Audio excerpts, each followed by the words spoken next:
In this tutorial, I'll show you how to make Google Drive link for photos. By the end, you'll have a shareable Google Drive link to your photo that anyone can open. First, open Google Drive.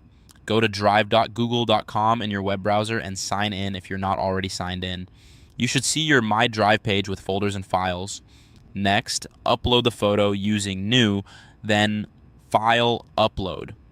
Click the blue New button in the top left. Choose File Upload, and in the file picker, select the photo you want to share.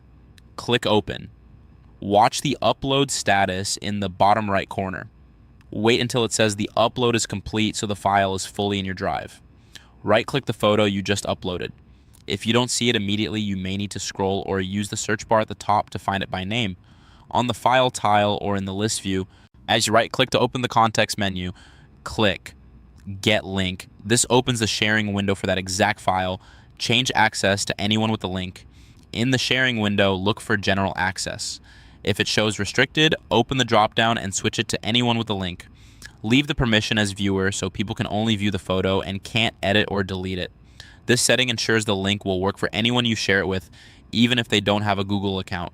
Click Copy Link. Google Drive will copy the shareable link to your clipboard and confirm it with a small message. From here, you can paste the link into an email, a message, or anywhere you need to share the photo. Done. Your Google Drive link for the photo is now created and ready to share, and anyone with the link can open and view it. For more step-by-step tutorials like this, subscribe and check out the other guides available on the channel.